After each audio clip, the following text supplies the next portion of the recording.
Welcome back class. आज का हमारा टॉपिक है क्लास 10th का human I and colourful world. पिछली क्लास में हमने इसका एक क्लास ली थी हमने। ये सेकंड क्लास है human I and colourful world की, है ना। उस क्लास में हमने कुछ टॉपिक्स पढ़े थे, इम्पोर्टेंट चैप्टर है ये। आज आपकी इस चैप्टर की सेकंड क्लास है जिसमें मैं आपको समझाऊंगी dispersion of light by glass prism. ठीक है, ये इम्पोर्टेंट टॉपिक है। किस तरह से ग्लास प्रिज्म से डिस्पर्जन रहता है, डिस्पर्जन होता है ना। ये आपको समझ आना चाहिए, इम्पोर्टेंट है ये। अच्छा, मैंने आपके लिए पहले ही नोट्स प्रिपेयर कर लिए, क्योंकि जब हम लिख के नोट्स प्रिपेयर करते हैं तो उसमें बहुत टाइम लग जाता है, लेंदी हो जाती है ना। एंड समटाइम्स लगता है कि यार बोरिंग हो रहा है, तो मैंने नोट्स पहले से प्रिपेयर कर दिए, तो मैं आपको समझा देती हूँ, है ना। कोई डाउट होता है, कोई प्रॉब्लम आती है तो आप मुझे कमेंट सेक्शन में जाके कमेंट कर देना। ठीक है, तो इसका एक डायग्राम है जो आपको स्क्रीन पर शो हो रहा होगा। इसमें क्या बताया हुआ है, जब एक व्हाइट लाइट पास करती है ग्लास प्रिज्म से, है ना, तो वो 7 कलर्स में स्प्लिट्स हो जाती है, अलग अलग कलर्स में। जो बैंड ऑफ 7 कलर्स होता है, इसी फिनोमिना को हम डिस्पर्जन बोलते हैं। तो डिस्पर्जन का मतलब बेसिकली होता क्या, डिस्पर्स होना, चीजों का फैलना, है ना। व्हेन व्हाइट लाइट, एक व्हाइट लाइट जब एक प्रिज्म में से पास होती है, फिर वो 7 अलग अलग कलर्स में डिस्पर्स हो जाती है ना। तो इसी बैंड ऑफ 7 कलर्स को, इसी फिनोमिने को हम डिस्पर्जन बोलते हैं। स्पेक्ट्रम की definition, the band of 7 colour form due to dispersion of white light is called spectrum. मतलब 7 कलर का जो बैंड, जो डिस्पर्जन के थ्रू, ड्यू टू डिस्पर्जन के थ्रू फॉर्म हो रहा है ना, व्हाइट लाइट से, उसी को हम स्पेक्ट्रम कहा करते हैं। एक्रोनिम क्या है, एक्रोनिम के डिफाइन कभी कभी 1 मार्कर में आ सकती है। It is a group of alphabets that represent sequential colour in the spectrum, है ना। तो जब ये डिस्पर्जन होता है तो हम विबग्योर होता है ना, VIBGYOR, VIBGYOR. Angle of deviation में क्या होगा, ये जो होता है ये प्रपोर्शनल होता है 1 डिवाइडेड बाय वेवलेंथ के। रेड कलर का हमेशा लीस्ट डेविएशन होता है, हमें पता होना चाहिए, है ना। Name the least deviated colour in the VIBGYOR में, मतलब, है ना। तो आपका जो रेड है वो लीस्ट डेविएटेड है, क्योंकि इस कलर की जो वेवलेंथ है वो सबसे ज्यादा लॉन्गेस्ट रहती है, लार्जेस्ट है। वॉयलेट यहाँ पे मोस्ट डेविएटेड कलर है, as it has smaller wavelength. तो वॉयलेट कलर की वेवलेंथ स्मॉल है, एंड रेड कलर की वेवलेंथ जो है आपकी वो लॉन्गेस्ट है। अब क्वेश्चन प्रिपेयर हो जाता है, इंपॉर्टेंट क्वेश्चन है, नोट डाउन कर लो। Why spectrum is formed when white light is pass through a prism. अगर एक व्हाइट लाइट एक प्रिज्म से पास होके निकलती है, आप दोबारा से अब इस टॉपिक पे जाओगे डिस्पर्जन वाले पे, तो आपको स्क्रीन पर जो डायग्राम दिख रहा है ये उसी की बात समझा रहे हैं। Why spectrum is formed while white light is passed through a prism। एक व्हाइट लाइट एक प्रिज्म में से पास होने के बाद अलग अलग कलर्स क्यों निकाल रही है, क्यों एक स्पेक्ट्रम बन रहा है ना। Each colour has definite wavelength. हमने अभी पढ़ा था रेड कलर की जो वेवलेंथ है वो लॉन्गेस्ट थी, एंड वॉयलेट की स्मॉलेस्ट थी, है ना। तो इसमें है कि सबकी अलग अलग अपनी डेफिनेट वेवलेंथ है ना। And for each wavelength the angle of deviation differ. अगर वेवलेंथ अलग है तो एंगल ऑफ डेविएशन भी अलग निकलेगा। तो जो रेड कलर है उसकी लीस्ट डेविएशन है, एंड वॉयलेट की मोस्ट डेविएशन है। ठीक है। अच्छा, मैंने शायद वीडियो में थोड़ा सा आपको इंटरचेंज करके बता दिया। रेड कलर की लीस्ट डेविएशन होगी, एंड आपकी वॉयलेट कलर की मोस्ट डेविएशन होगी। ठीक है। अब नेक्स्ट डेफिनेशन है प्रिज्म की। It is a pyramidal piece of glass with 2 triangular bases and 3 rectangular lateral surfaces.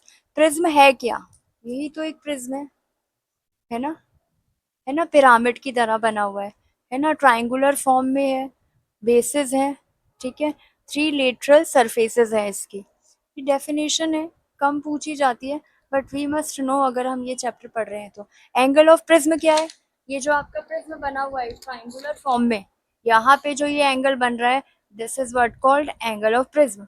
The angle between 2 adjoining lateral surfaces, इनके बीच में जो एंगल बन रहा है इसी को हम एंगल ऑफ प्रिज्म के नाम से जानते हैं। जो नेक्स्ट टॉपिक है वो भी वेरी इंपॉर्टेंट है, refraction through a glass prism. Reflection नहीं, अब हम रिफ्रैक्शन के बारे में बात कर रहे हैं।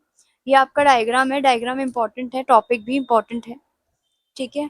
तो इसमें क्या बताया, ये एक आपका प्रिज्म है, ये इंसिडेंट रे है, जब ये प्रिज्म के अंदर जा रही है तो देखो ये बेंड हो गई, बेंडिंग बताना कंपलसरी है, बेंडिंग दिखाना है। ये आपका ग्लास प्रिज्म है ना। फिर आपने इसकी लेबलिंग कर दी। तो एंगल ऑफ डेविएशन, जिसको हम स्मॉल डी के नाम से डिनोट करते हैं, it is the angle between incident ray and emergent ray. तो जो एंगल ऑफ डेविएशन है क्या है, angle between emergent ray and incident ray. अब यहाँ पे Isaac Newton was the first person, question बन सकता है who was the first person who prove that sunlight is made up of 7 colour. तो आपका आंसर आ जाएगा Isaac Newton. Isaac Newton was the first person who prove that sunlight is made up of 7 colour, है ना। तो उसके जो भी उसने जो फिर जो उनकी कंक्लूजन रही थी, जो उनके एक्सपेरिमेंट्स रहे थे, he pass sunlight through a glass prism, उन्होंने सनलाइट को एक ग्लास प्रिज्म से पास किया, है ना। तो उनको एक बैंड ऑफ 7 कलर्स जब उसमें से निकला, है ना। ये आपका एक प्रिज्म है, यहाँ पे एक वाइट लाइट है, जब ये यहाँ से बेंड होती है तो ये 7 कलर्स में निकलती है ना, यही आपका डिस्पर्जन होता है, विबग्योर के नाम से हम इसको जानते हैं। Then he tried to split the color further by putting another prism. अब उसने क्या किया, अब यहाँ पर तो हो गया, अब उसने एक और प्रिज्म रखा, है ना। फिर उसने देखा कि अब मैं इसमें से जो अनदर लाइट्स होंगी वो कैसी रहेंगी। Then he tried to split the color further by putting another prism ahead of the prism forming spectrum, but he failed to obtain the more colors, है ना। अब उसको मोर कलर्स ऑब्टेन नहीं हो पाए। इसका डायग्राम है, अभी मैं आपको शो करती हूँ। He formed a spectrum from sunlight, उसने स्पेक्ट्रम को सनलाइट से फॉर्म किया and placed and identical to inverted prism, जो दो प्रिज्म थे वो इन्वर्टेड थे, just like this. In front of the prism forming the spectrum, all the 7 colors combined by the inverted prism and emergent as a white light. ये रहा आपका diagram जो मैं कह रही थी। उससे एक बार एक सनलाइट को प्रिज्म से पास किया तो वो व्हाइट लाइट, तो वो कलर आ गए थे ना जो 7 कलर से। फिर उसने एक इन्वर्टेड प्रिज्म रखा तो दोबारा से करा बट ही फेल्ड। ये डायग्राम है, ये आपने ड्रॉ करना है। नेक्स्ट क्वेश्चन लिख लो, इंपॉर्टेंट है। What is referred as white light, है ना। Any light that forms a spectrum similar to that of the sunlight is referred as white light. कोई भी ऐसी लाइट, ऐसी सिंगल लाइट जो फॉर्म करिए स्पेक्ट्रम को, इट मीन्स कलर्स, 7 कलर्स के बैंड को, that is what called white light. Total internal reflection, इसमें क्या है, when light enter obliquely from a denser medium to a rare medium, जब वो डेंसर मीडियम से रेयर मीडियम में जाती है, and the angle of incidence exceeds critical angle, है ना, उससे एक्सीड्स रहता है, the light reflects in the denser medium, this is called internal reflection. इसी को हम इंटरनल रिफ्लेक्शन के नाम से जानते हैं। ये टॉपिक है एनसीईआरटी में, छोटा सा टॉपिक है बट हम इसको सोचते हैं कि नहीं पूछा जाएगा तो हमें इसको एक्सप्लेन करके बताना है। इसके डायग्राम है, यहाँ डेंसर मीडियम से रेयर मीडियम में जा रही है लाइक दिस, है ना। ये आपने पढ़ा होगा एंगल ऑफ इंसिडेंस, जो हमने लॉ पढ़े थे, लॉ ऑफ रिफ्लेक्शन में। आई यहाँ पे क्रिटिकल एंगल है, ठीक है, ये क्रिटिकल एंगल बन रहा है यहाँ पे। ये दो डायग्राम्स बना दोगे आप इसमें।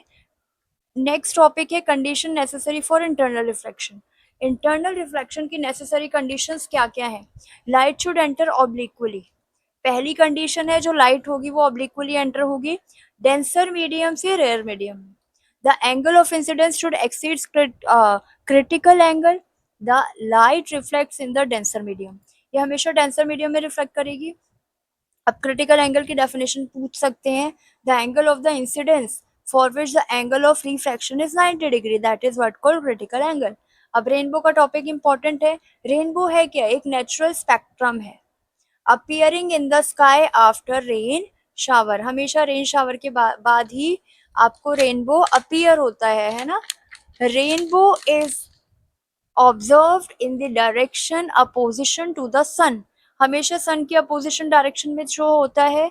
3 phenomena which are involve in the rainbow formation, पहला आपका डिस्पर्जन है, दूसरा रिफ्रैक्शन है, तीसरा इंटरनल रिफ्लेक्शन है।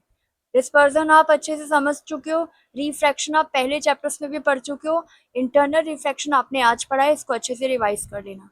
आज की क्लास हम यहीं पर वाइंड अप करते हैं। इस चैप्टर की एक और क्लास होगी, वो मैं आपको नेक्स्ट क्लास में कंप्लीट कर देती हूँ ये चैप्टर। तब तक के लिए बाय बाय, टेक केयर।